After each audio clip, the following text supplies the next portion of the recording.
મિત્રો, આ વાર્તા જેઠજી અને વહુની છે. વાર્તા ખૂબ જ રોમેન્ટિક છે. અંત સુધી સાંભળજો, ખૂબ જ મજા આવશે.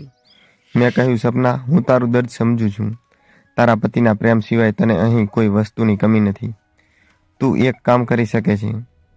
તું તારી જરૂરિયાત મારા પતિને કહી દે. હું તેને મનાવીશ. દિવાળીનો બીજો દિવસ હતો. પછી મારી દેવરાણીના રૂમમાંથી રડવાનો અવાજ આવવા લાગ્યો. અમે બંને બહાર દોડી આવ્યા અને જ્યારે મેં દરવાજામાં ડોક્યું કર્યું તો મિત્રો, મારું નામ રીના છે. હું અમદાવાદની રહેવાસી છું.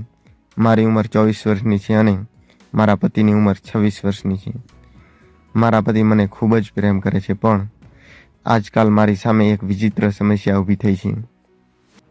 ખરેખર વાત એ છે કે મારા દેવરને લગ્નને માત્ર 7 જ મહિના થયા છે, પરંતુ લગ્નના 4 મહિના પછી બસ અકસ્માતમાં તેના બંને પગ કપાઈ ગયા હતા અને હવે તે માલિક તેની પાસેથી બધું જ છીનવી લીધું છે.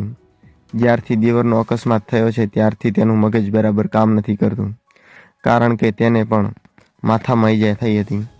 તે પોતાની જાતે અને ક્યારેય બકવાસ બોલવા લાગે છે અને ક્યારેક યોગ્ય અવાજમાં વાત કરે છે, જેના કારણે મારી દેવરાણી એકદમ મૌન રહેવા લાગી, કારણ કે તેને લગ્ન થયાને લાંબો સમય થયો નહોતો અને ન તો તેને સંતાન હતા. હવે આ કારણે તેને લાગતું હશે કે તેની જિંદગી એ બધું છીનવી લીધું છે. મેં જોયું કે આ દિવસોમાં તેણીએ તેના ચહેરા પર ખૂબ જ ઓછું ધ્યાન આપવાનું શરૂ કર્યું હતું અને તેની માવજત કરવાનું પણ બંધ કરી દીધું છે. અમે પતિ પત્નીને પણ તેની ચિંતા થવા લાગી હતી. તે દિવાળીનો બીજો દિવસ હતો. પછી મારી દેવરાણીનો રૂમમાંથી રડવાનો અવાજ આવવા લાગ્યો. અમે બંને બહાર દોડી આવ્યા અને મારી દેવરાણી રડતી જોવા મળી અને જ્યારે મેં દરવાજે ડોક્યું કર્યું તો મને આખી વાત સમજાઈ ગઈ હતી. એ સમયે હું કંઈ કરી ન શકી. દુઃખી મન સાથે પાછી આવી અને મને આખી રાત ઊંઘ ન આવી.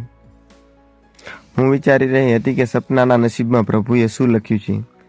તે આટલા મુશ્કેલ તબક્કામાંથી પસાર થઈ રહી છે. ખબર નહીં પ્રભુ તેને ક્યારે ખુશી બતાવશે.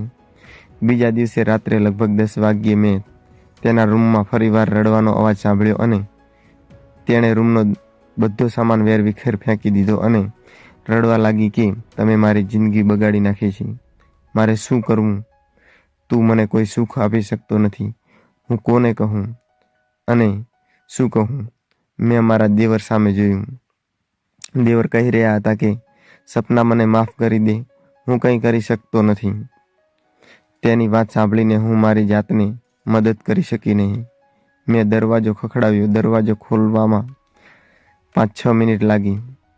પછી મારી દેવરાણી આવી અને કહ્યું, દીદી, તમે અને આટલી રાત્રે કેમ? મેં કહ્યું, હા સપના, મારું માથું ખૂબ જ દુખે છે. તમે તેને થોડું દબાવો.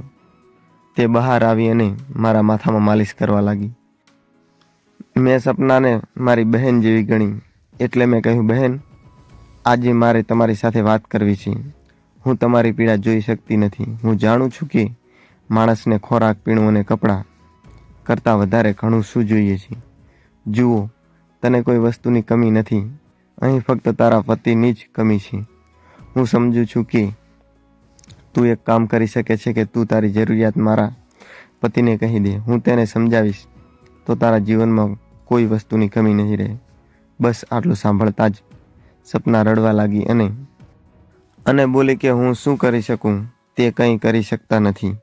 હું તેના વિના જીવી પણ શકતી નથી. અત્યારે મારી ઉંમર જેટલી છે, જો તું મારા માટે આટલું બધું કરી રહી છે તો મને ખબર નથી કે હું આ ઉપકારનો બદલો કેવી રીતે આપીશ.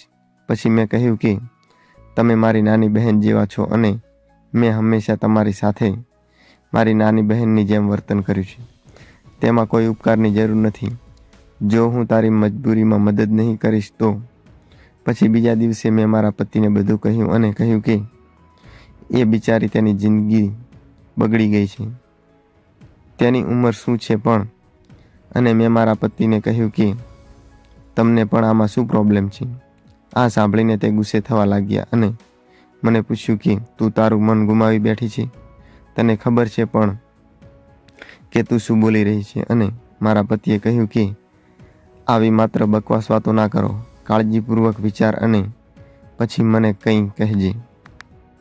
હું ગુસ્સામાં તેના દેખાવને ભૂલતી હતી. દુનિયામાં કોઈ એવો પુરુષ નથી કે જે આ વસ્તુમાં ના પાડી શકે, પણ તેની પત્નીના વિરુદ્ધ વિના જાણે કે તેને લોટરી લાગી ગઈ હોય.